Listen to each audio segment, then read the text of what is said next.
5 ওয়াক্ত নামাজ পড়লে বান্দা হয় আল্লাহর প্রিয় বান্দা।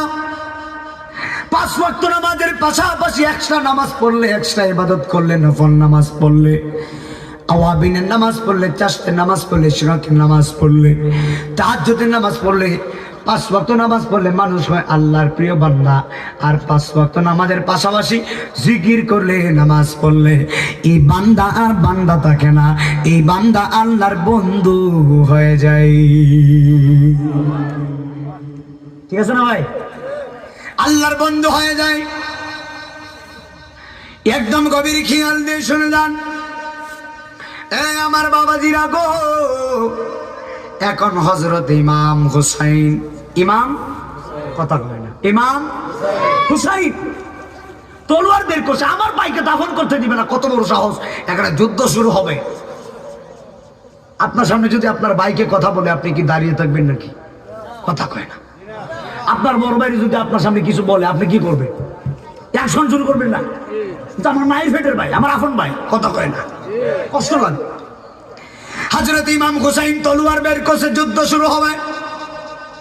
হযরত আবু হুরায়রা বলে, হুজুর মেহেরবানি করে আপনি তলোয়ার খুশবদ্ধ করে চলেন, আপনার ভাইয়াকে আপনার মা জননীর সঙ্গে জান্নাতুল বাকিতে আমরা দাফন করে দিব।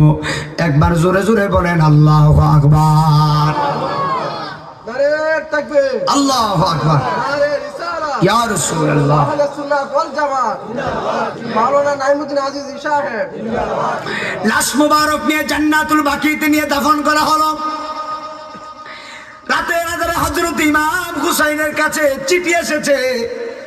ইয়াজিদ বাহিনী বলল, হুসাইন আপনি আমাদের দাওয়াত গ্রহণ করেন, হায় হায়, কিন্তু ইমাম হুসাইন তো নবীর আওলাদ, নবীর নাতি, ফাওয়ার আছে না নাই? কথা কয় না, আছে না নাই? এক নাম তোমার ফাতেমা, আরেক নাম তোর তুমি, আওলাদের সোল মাগো, আওলা হলো তুমি, আওলা মাগো, আওলা। বাজান আমি বুঝি না, আপনারা বলেন না কেন রে বাপ? বাজান আওলাদের রাসূলের কথা বললে সওয়াব না গুনাহ? বেড়া নামাজ আছে, রোজা আছে, হজ আছে, যাকাত আছে, সব আছে, আওলাদের রাসূলই নাই, কিচ্ছু নাই। কথা কন না কেন? সব শেষ।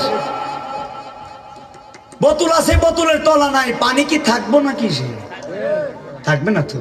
তো সব আছে, আওলাদের রাসূল নাই, নবী নাই, কিচ্ছু নাই।